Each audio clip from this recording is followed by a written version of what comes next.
You've inherited over $3 million, right? We've already started constructing a duplex for us to live together. I've even included the kitchen of my dreams, my mother-in-law says in a tone that's almost dreamy. I've quit my job. I'm planning to start a business with the inheritance that Ashley has received. My husband announces, looking oddly pleased.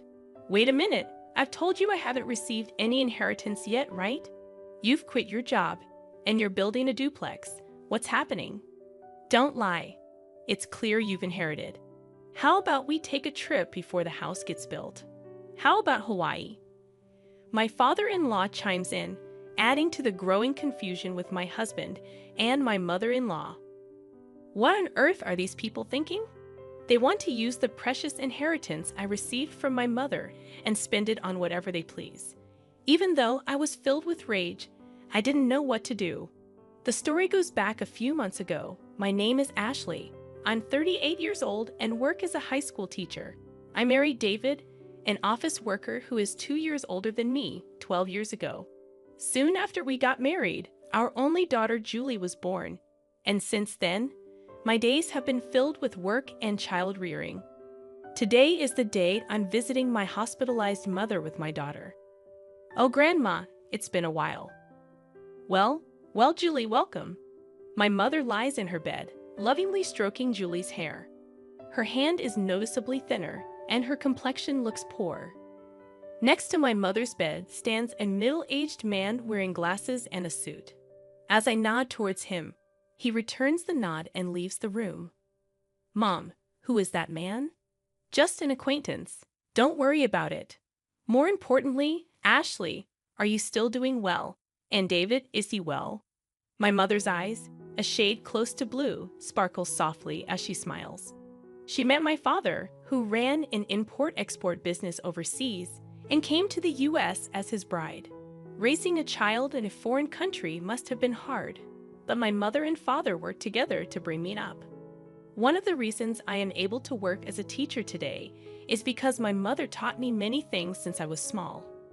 I am deeply grateful to my parents who raised me with love in a wealthy family. After my father passed away a few years ago, my mother, now alone, fell ill and was hospitalized. She transferred the business to a relative, and now she spends her remaining days quietly in the hospital. I'm fine, Mom.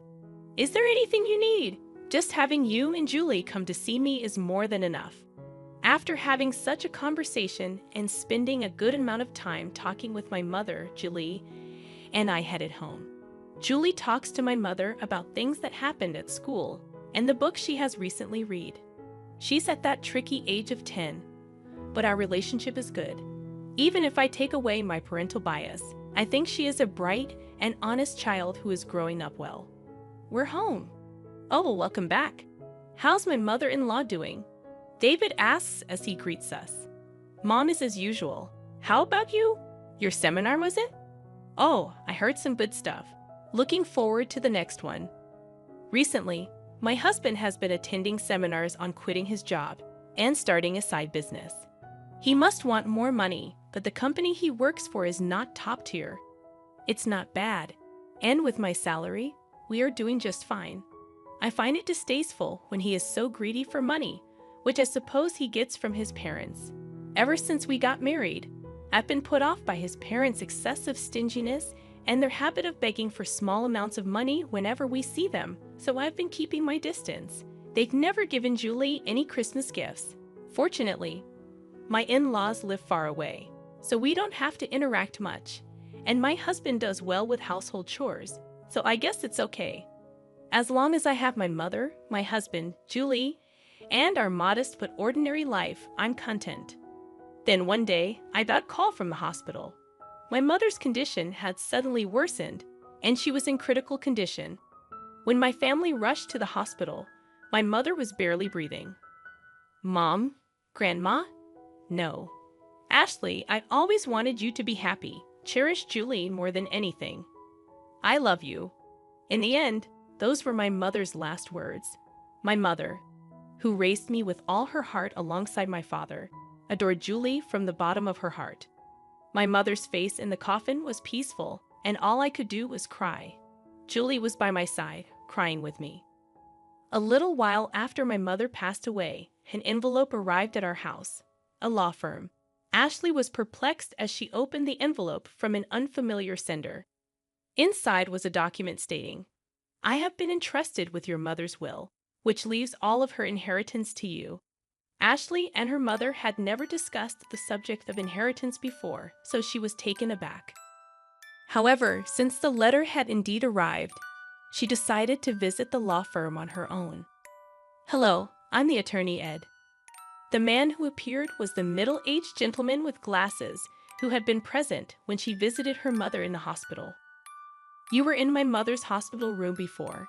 Ashley questioned the man with the familiar face. "Yes, we met in the hospital room. Actually, from that time, I was entrusted by your mother." Hearing his kind voice, Ashley found herself on the verge of tears, and then she was shocked beyond belief. 500 million. Yes, Ashley. When your father passed away, you waived your right to the inheritance so your mother could receive it all. When you add that inheritance to your mother's personal assets, even after deducting taxes, this is the amount your mother has named you as the sole heir. My parents had indeed been wealthy, but I hadn't imagined that they had left such an inheritance. I had never asked my parents for money after getting married and avoided the topic of inheritance as it seemed unlucky. Feeling dizzy, I realized this must be an expression of love from my mother. With that thought, I left the procedures to Ed. "Your mother cared about you more than anything. She instructed me to assist you if necessary.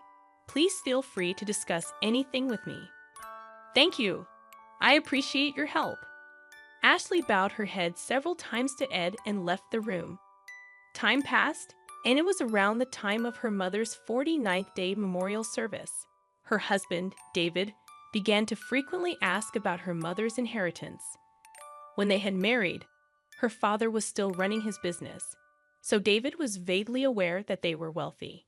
Each time she asked him to stop talking about it while she was still mourning, he would fall silent, only to subtly bring up the matter of money after some time. The worst were my in-laws. When they came to my mother's memorial service, my father-in-law said, "Ashley, if you are worried about the inheritance, we can help." Huh?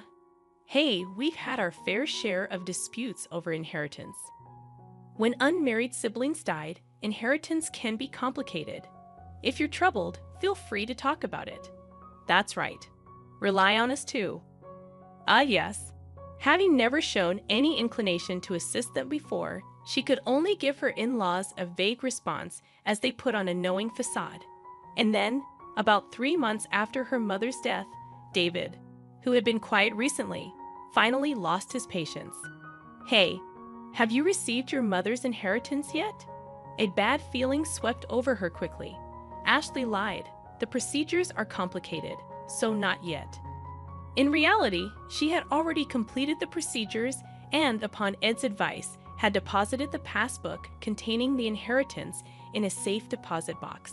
But it felt right to say that now. "Really? But it's been 3 months since your mother passed away, right? Haven't you done the procedures yet?" "Yeah, so what?" "Well, never mind. I'm going to bed." For some reason, David headed for the bedroom in high spirits. With the nagging unease in her chest, Ashley prepared for work the next day and then headed for bed. The next day, as Ashley and Julie were cleaning up after dinner, the doorbell rang. Julie hurried to the door, and when Ashley poked her head out from the kitchen, she saw her in-laws who had dropped by unexpectedly and David returning from work. "Why are my father-in-law and mother-in-law here?" "It's not a big deal, Julie. Go to your room." Julie glanced anxiously at us and headed to her room. "What's going on?" "Never mind that, Ashley. We have something to celebrate today." Ed, her father-in-law, was in high spirits as he opened their fridge and took out a beer. "Celebration. You inherited more than $300 million, didn't you? We've already started building a duplex house for us to live together. It even comes with a dreamlike modern kitchen." The one who spoke in the dreamy tone was her mother-in-law. "What? What are you talking about, Ashley?" "Be happy. We've decided to build a duplex house. We used half of our savings and the money that Mom and Dad have put aside for the down payment. The loan is under my name, but you can pay it all at once with your inheritance, right? Give back to the two of them. I quit my job. I decided to start a business using that inheritance you received. David, her husband, looked somehow satisfied as he said these words. Wait a minute. What are you talking about? I told you I haven't received the inheritance yet, didn't I? And what does quitting your job and a duplex house mean? Don't lie, it's clear you've inherited. How about we go on a trip before the house is built? How about Hawaii? Amidst the escalating chaos, David and her mother-in-law were getting excited, agreeing with what Ed said. Then David said, laughing scornfully, "You're stingy, Ashley. We've looked into it because you kept saying you hadn't received the inheritance. You can't renounce an inheritance if you don't process it within 3 months. Whether you lied or told the truth about not processing, you still have inherited, right? That is, considering the scale of my father-in-law's company, there must be more than 300 million. We'll be able to live comfortably thanks to them. Thank you, mother-in-law. Be sure to prepare the money for the duplex house as soon as possible, and my capital too." Seeing David speak like that made her dizzy. But what on earth are these people who want to use my precious inheritance that I received from my mother as they please and indulge in luxury?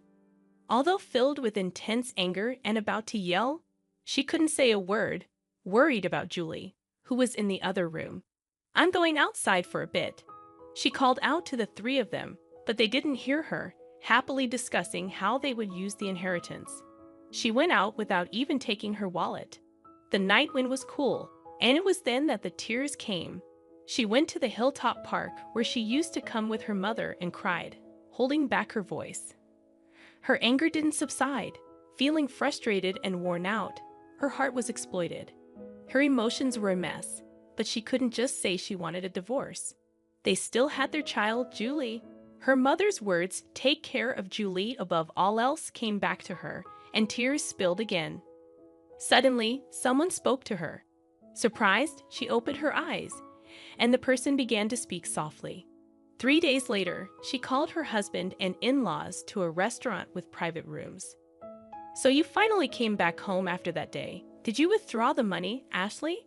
You shouldn't leave home without telling your husband." "Exactly." Ignoring the words of the three people, she took out a document. It was a divorce notice already filled out. "David, I want a divorce." "What? What are you saying?" Her husband looked panicked, and her in-laws looked at each other. "I can't go on with you anymore." "What are you saying?" David's face was turning red as he lashed out at her.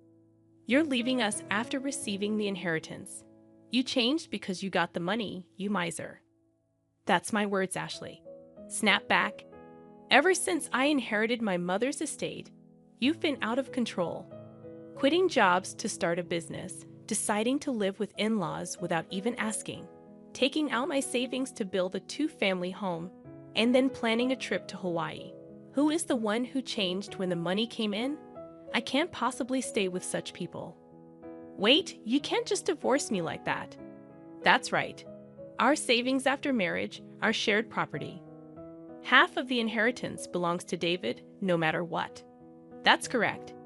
If it comes to that, we will take 300 million with us." David and my in-laws were foaming at the mouth as they approached me.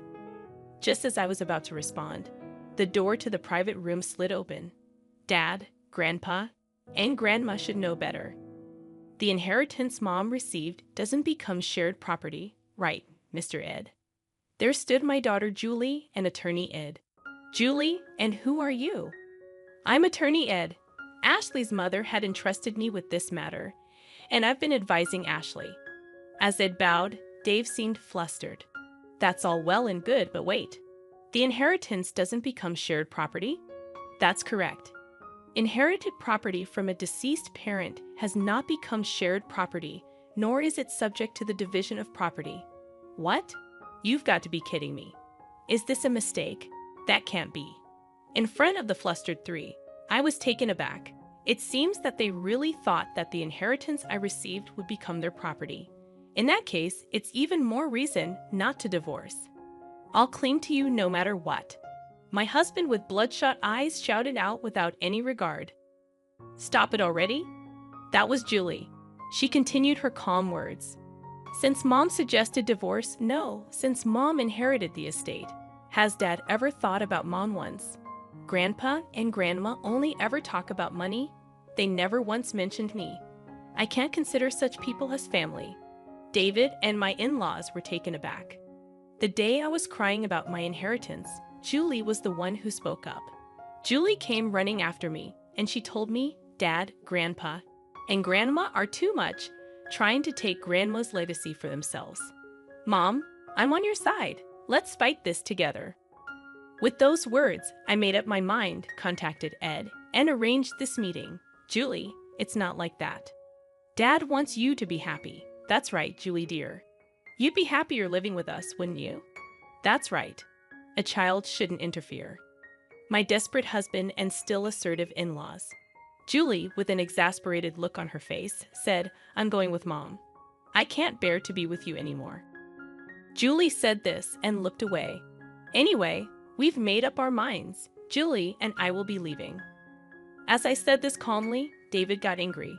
Hey, I've never cheated, and you can't force a divorce. I'll hire a lawyer. We'll get that money one way or another.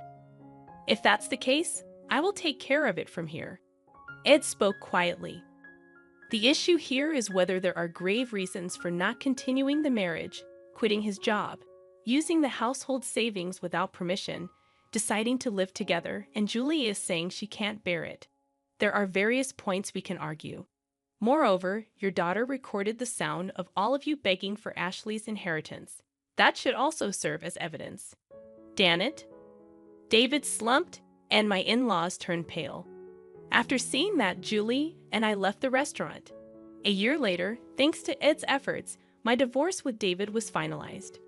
Julie and I moved into the house my mother had lived in, but there were several times when we received letters saying, I love you, come back, and David was seen loitering near Julie's school. So we asked Abe to apply for a restraining order. After that, it was quiet. According to the rumors, they actually did build a two-family home. My already retired in-laws had to work in a factory, and although David looked for work, he couldn't find any and is now doing manual labor. I heard from the neighbors that there were constant arguments in the new two-family house because of their troublesome fights. They became disliked by everyone in the neighborhood. Julie and I are still living peacefully, helping each other. A while ago, Julie said, I want to study abroad in the country where Grandma grew up, so it cut ties completely with my ex-husband. We made up our minds to move overseas. We used a bit of my mother's inheritance, but I'm sure she would be pleased.